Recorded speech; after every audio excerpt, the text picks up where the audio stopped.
All right, guys, welcome to the Low Boost Podcast. My name is Ken. What I like to do sometimes is to go to some different places and talk to some people with different kinds of cars that are passionate about their vehicles. And there's few people as passionate about their own rides and making them as meticulous as my buddy Justin Cole here. He has a 1998 Acura Integra Type-R. We're going to learn a little bit about it today, what he's done with it, and where it's going. So, welcome. What's up, man? Hey. I love this thing. You got to tell me a little bit about the backstory, though. Tell everybody about, kind of how you came to be to get a car like this. Fresh out of high school, wanted to get into the car scene. Fast and Furious was the reason. Picked up a 2000 GSR. Got carried away with that. Started out neon underglow, big wing, 17-inch gaudy wheels.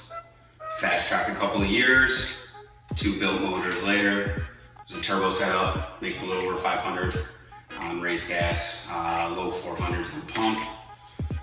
Wrecked that car. Oh. Yeah.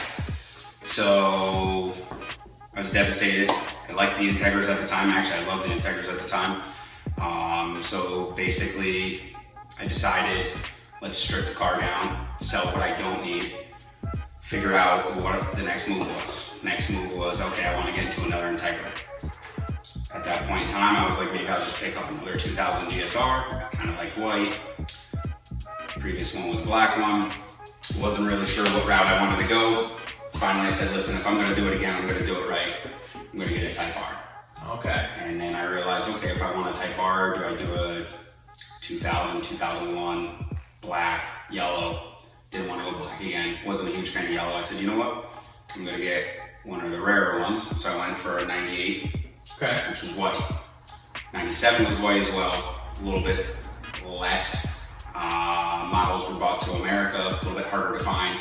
I wasn't a huge fan of the front or the rear bumper. I like the facelift with the teardrop. Yeah. Part of the car out, saved my money. I was 19 at the time. Don't make a lot of money. Took me about a year and a half to save up the money and find one. I was looking for about a year. Found this one down in Virginia. Me and a buddy of mine, basically the deal was right. Went down and picked the car up. I paid $14,500 for the car. He paid $14,500. What year was this? It was 10 years ago, 11 years ago. If you guys are watching this, you're probably into Acura Integras and Type-Rs. So, Justin, how much are these things going for nowadays? And this is pristine here. I mean, you can't really pinpoint exactly a good price of what it is because it's all over the place. Depends on when the car's for sale and you gotta find the right buyer. Could be 40 grand on the super low, but the condition that this one is in and completely bone stock could be 60 to 80.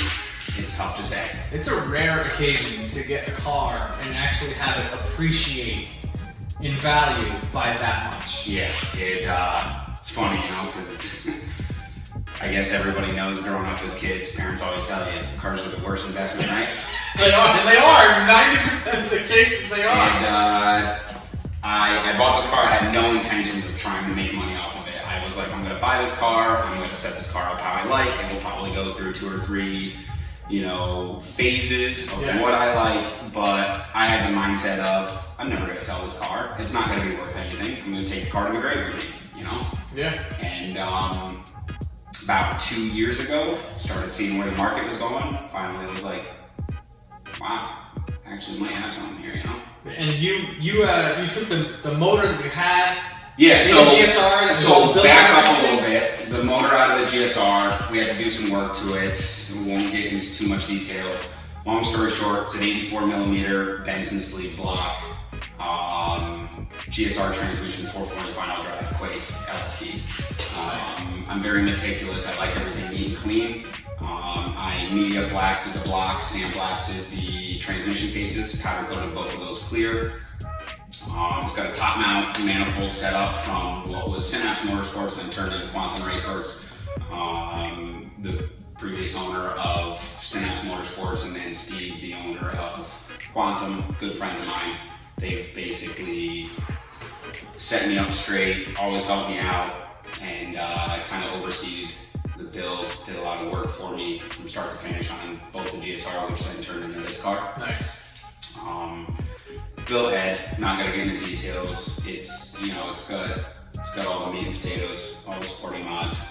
30R, 82 outside, V-band, old turbo nowadays. You know, 10-year-old turbo. Yeah, I mean, still, what's the car that was put down? So we got some numbers on the dyno, but the rest of it was kind of like wicked up on the street. It was just really, you know, what the car could hook for power. So I don't know exact numbers. If we had to guess, probably on pump gas, 18 pounds, 490, 500 wheel.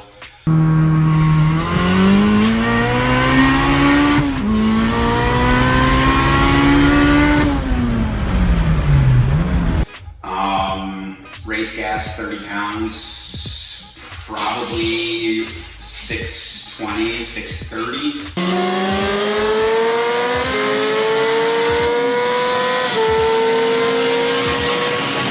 Car rolls out, car does pretty good. For, you know, what it is, it's a 225 tire front wheel drive. Really unsuspecting car where you could pull up next to probably a brand new Huracan and you know, stock and hurt its feelings, right? Yeah, stock Huracan, this would get it. I mean, it wouldn't be a slaughter, but it'd get out on it decently. Well, I mean, you know, nowadays these things are getting so rare. It gets to the point where you don't want to drive it. That's the thing. That's the thing. So rare. So I built the car, loved it. You know what I mean? Going to Mexico with my friends on the weekends, that's what I built it for. For a while, the car surprised a lot of people, probably pissed off a lot of people. And then, you know, I mean, win, lose. I've beat a lot of cars with this, but I've also been beat a bunch of times. Just swing for the fence, I guess, every run, and hopefully you're faster than the guy that's in the lane next to you, but it's all for fun. Never put any money on it. Mostly just everybody I've ever raced was all friends, our associates. But then about a year and a half ago, for the past couple of seasons, I haven't really drove it much because I realized what the car's worth, and starting to get a little scared, I guess you could say, to drive the car. Just because, God forbid, if I did wreck it or if somebody took me out, the insurance company's probably got to give you what a GSR or an LS Integra is worth, $5,000. You know, so. But you still have the original engine and transmission for this. Yeah. So when I did this car was bone stock. My intention was putting my motor in it, having fun with the car, but not ruining the car. I intended on putting this car back to stock in the future and either keep it or sell it. Yeah. So it's basically a motor mount swap. Yep. Or I shouldn't say motor mount swap. Old motor came out, new motor went in. There's no fabrication of, I shouldn't say fabrication, there's no changing of anything in the engine bay. Okay. It's literally pull a motor, drop a motor in. Everything is reversible. The factory numbers matching motor and transmission is in my garage, safekeeping. The engine harness is on that. This is the engine harness from my GSR that I basically stripped apart and kind of did my own little wire tuck, left what I needed, got rid of what I didn't need. Okay. And that's basically plugs right into the chassis harness. So it's pretty easy, pretty simple. So are you gonna put this all back to stock and sell it? I am actually. I'm. That's where I'm at. That's where I'm headed.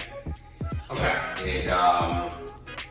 As you guys will see, this car is absolutely immaculate. So if anybody is in the market for a all original Acura Integra Type-R, this will have everything back in it, just as it came from the factory, right? Yeah, I'm parting out the built motor, the built trans, a couple sets of wheels, Mugen MF10s, Volt T 37s. I got a lot of rare Mugen and spoon parts that I'm going to be selling as well. I'll get this car back to 100% bone stock. And then you got an Instagram? Anybody can get in touch with you if they're interested in those parts? I do. It's ITR_Justin. JUSTIN. I'll put his handle in the description below in case anybody's interested in you know, some of the parts off of this immaculate turbo Type-R build.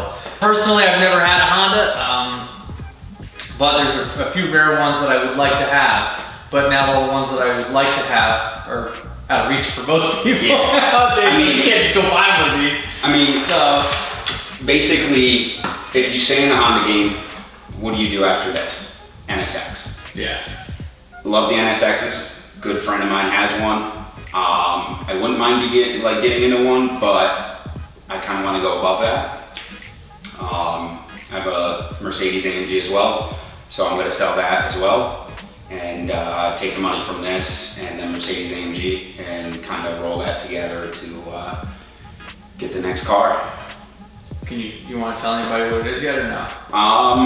I mean, I don't want to jinx myself, but I mean, alright, so we don't have to say anything. I mean, we'll keep it a secret. You guys have to stay tuned to the channel to find out what it is, because you can be sure whatever it is he gets, I'm going to want to put some film on it and show you guys, you know, watching at home. So, Justin, I want to thank you very much for coming, for letting me come in and kind of talk about the car for a little bit. And you know, I'm going to be sad to see it go at some point, but I'm sure whoever is going to come across this thing is just going to absolutely love it. You never know; it may stay local to us. So, all right, guys, if you're interested in watching more podcasts, be sure to subscribe to the YouTube channel, Low Boost Films. I'm also on TikTok, Instagram, all under the same handle, Low Boost Films. So, thank you guys very much for watching, and I'll catch you in the next one.